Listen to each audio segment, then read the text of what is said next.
Hello, excuse me. Hello. আপনি যাকে ডাকছেন সে এই মুহূর্তে ব্যস্ত আছে, অনুগ্রহ করে অপেক্ষা করুন, একটু পরে আবার চেষ্টা করুন। মানে? Last one. Yes. Excuse me. কি? অ্যাকচুয়ালি আমরা আজকে সকালে সব ফ্রেন্ডরা মিলে কক্সে আসি। দেন বাস থেকে নামার পর আমি একটু ওয়াশরুমে যাই, আমার ফ্রেন্ডরা আমাকে রেখে সব চলে যায়। এখন এখানে তো আমি কোনো মানুষও দেখতেছি না, প্লাস কোনো গাড়ি, তার উপর কোনো নেটওয়ার্কও নাই। আমি ওদের সাথে কোনোভাবেই কন্ট্যাক্ট করতে পারতেছি না। এখন আমি তো এখানে একদম হারিয়ে গেছি। ইস, কি লাক আপনার। মানে? মানে আমি গত 5 বছর ধরে হারানোর ট্রাই করতেছি, যেখানে চোখ যাচ্ছে সেখানে চলে যাচ্ছি, কিন্তু হারাইতে পারতেছি না। আর আপনি না চাইতেও পেয়ে গেলেন। কি বলতেছে এগুলা? আমি সিরিয়াস, তাহলে আমাকে একটু হেল্প করুন। আর আমার আজকে আবার ঢাকায় ব্যাক করতে হবে। একদিনের জন্য ট্যুরে আসছেন? We're a sad life. হ্যাঁ, আমার স্যাড লাইফ। আপনার কোনো সমস্যা? না, আমার আবার কিসের সমস্যা? Now can you please help me? Yeah sure, tell me how can I help. আমরা সব ফ্রেন্ডরা মিলে ইনানি বিচে যাওয়ার কথা। আমি শিওর আমার ফ্রেন্ডরা ওই বিচের আশেপাশেই আছে। এখন আমার সেখানে আপনাকে নিয়ে যেতে হবে। জি। আর সেটা আমি কেন করব? আপনার যত টাকা লাগে আমি আপনাকে দিব। ও কাম অন। আপনার কি মনে হয় এই পৃথিবীতে সব কিছু টাকা দিয়ে হয়ে যায়? মানে? মানে কিছু না। আচ্ছা চলুন, আমি নিয়ে যাচ্ছি, আমার কিচ্ছু লাগবে না। ওকে। আচ্ছা, আপনি কোথায় যাচ্ছিলেন? কোথাও না, আবার অনেক জায়গায়। মানে? এই তো সময় যেদিকে যাচ্ছে আমিও সাথে সাথে চলে যাচ্ছি। বাই দ্য ওয়ে, আমি স্টপ। জানেন এই জায়গাটার সাথে না আমার অনেক পুরনো একটা সম্পর্ক আছে। যেমন? যেমন এই জায়গায় আমি আমার সব থেকে কাছের মানুষটাকে পেয়েছিলাম, আবার এখানে হারিয়ে ফেলেছি। হারিয়ে ফেললেন কিভাবে? সে অনেক লং স্টোরি, পরে না হয় কখনো বলবো। আপনার স্টোরি, আপনার ইচ্ছা। কি আমাকে দেখে কি মুছে ফেললেন? আরে না, কিছু না। আচ্ছা, আপনি কিন্তু আপনার স্টোরিটার বললেন না। সত্যি কথা বলতে স্টোরিটা শেয়ার করতে আসছি। সময়টা ছিল তখন, হ্যাঁ, আমি ক্লাস 8-9-এ পড়ি। বাবার বদলি হয়ে যায়, আমি এখানে চলে আসি, এখানে স্কুলে ভর্তি হই। প্রতিদিন স্কুলে যাওয়ার সময় ওই ছেলেটা একটা করে চিঠি রেখে যেত। প্রথম কয়েকদিন তো আমি কখনোই চিঠি নিতাম না, কিন্তু একদিন চিঠি না নিয়ে আর পারলাম না। এত সুন্দর করে কথাগুলো লিখতো।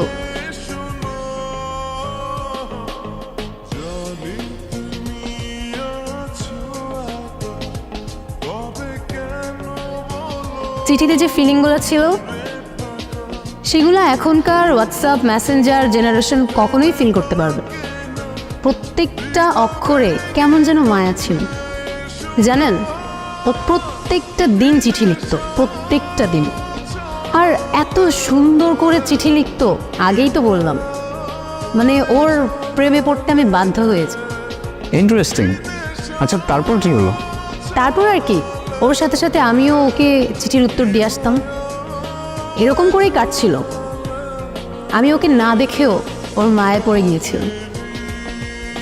ইউনো, আপনি যখন স্টোরিটা বলতেছিলেন না, আমার ইমাজিনেশনে সব কিছু ভাসছিল। I don't know why. আচ্ছা, আপনি কিন্তু আপনার স্টোরিটা শেষ করলেন না। আমার স্টোরি বলে শেষ করা যাবে না, আর ওকে নিয়ে যতই বলি ততই কম হয়ে যাবে। আচ্ছা, তারপরও কেন যেন আপনাকে খুব বলতে ইচ্ছা করছে। লাইফ কিন্তু একটাই, যেটা ইচ্ছা করছে এখনই করে ফেলুন। কে জানে পরে আবার সময় পাবেন কি পাবেন না। ওর সাথে আমার প্রতিদিনই চিঠি দেওয়া নেওয়া হতো। ওকে কতবার বললাম আমার সামনে এসে দেখা করতে, ও কখনো করেনি। কেন করেনি জানি না। তারপর তারপর আর কি, বাবার বদলি হয়ে যায়, আবার ঢাকায় চলে যেতে হয়। তখন তো আর ফেসবুক হোয়াটসঅ্যাপ কিছুই ছিল না, তাই ওর সাথে আমার কমিউনিকেশন রাখাটা পসিবল ছিল না। আমি ওকে অনেক খুঁজেছি জানেন, কিন্তু পাইনি। আমার সবচেয়ে বড় আফসোসটা কি জানেন? কে? যাকে আমি এতটা ভালোবেসেছি, যার মায়া এতটা পড়ে গিয়েছিলাম, তাকে আমি কখনো দেখিনি।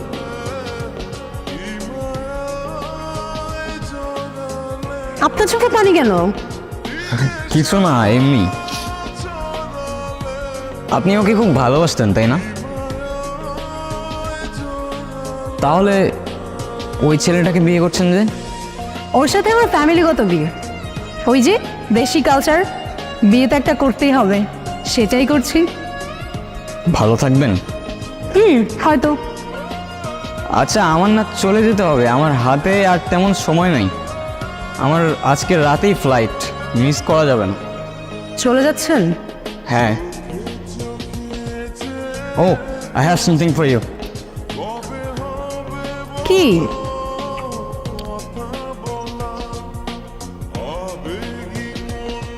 This is for you. আমার জন্য? আমার জন্য হয় কিভাবে? আপনার সাথে তো আমার আজই পরিচয়। এটা কিনলেন কখন? আপনি মজা করছেন তাই না? সময় হলে ঠিক বুঝতে পারবেন। আসি, ভালো থাকবেন, নিজের খেয়াল রাখবেন, আর ভাগ্যে থাকলে আবার দেখা হবে।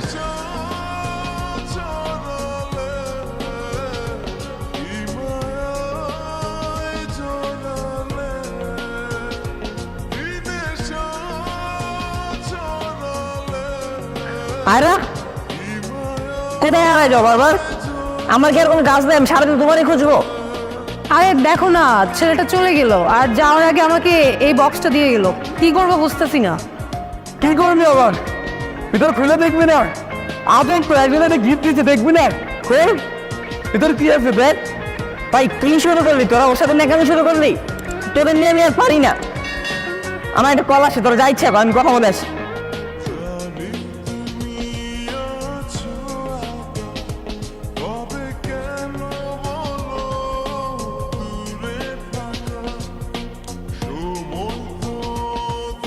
নীরব? এটা নীরব ছিল? এটা নীরব ছিল? আমাকে শুধু নীরবই আরো বলে ডাকতো। আমি কত খুঁজছি তোমাকে, কতবার খুঁজছি।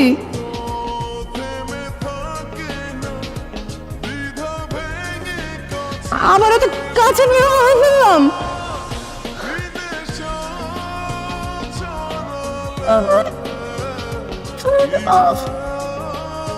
আরও আমি ছোটবেলা থেকেই খুব ইন্ট্রোভার্টেড ছিলাম, কারোর সাথে কথা বলতে পারতাম না, আর সেখানে আমি তোমায় ভালোবাসতাম। কীভাবে তোমার সামনে গিয়ে দাঁড়াতাম আমি বুঝতাম না, কিন্তু আমি সেদিন এসেছিলাম। আমি এসেছিলাম, তোমার চিঠিটা পড়ে সেখানেই দাঁড়িয়েছিলাম। প্রতিদিন আগের মতোই চিঠি দিতাম, দাঁড়িয়ে থাকতাম তোমার অপেক্ষায়, কিন্তু তুমি আর আসনি, কখনো আসনি। কয়েকদিন আগেই তোমার খোঁজ পেলাম, শুনলাম তোমার বিয়ে হয়ে যাচ্ছে। তোমাকে শেষবারের মতো দেখার লোভটা আর সামলাতে পারলাম না। জানো, তোমাকে এত কাছে পাওয়ার পর তোমার থেকে দূরে যেতে প্রচণ্ড কষ্ট হচ্ছে। আফসোস করে কি হবে বলো? ভাগ্যের লিখন কে খণ্ডাতে পারে? হয়তোবা পারে, জানি না। ভালো থেকো, আর ভালোবাসা নিও আরো। নিজের খেয়াল রেখো। আর হ্যাঁ, এটাই হয়তো আমার তোমায় দেওয়া শেষ উড়ো চিঠি।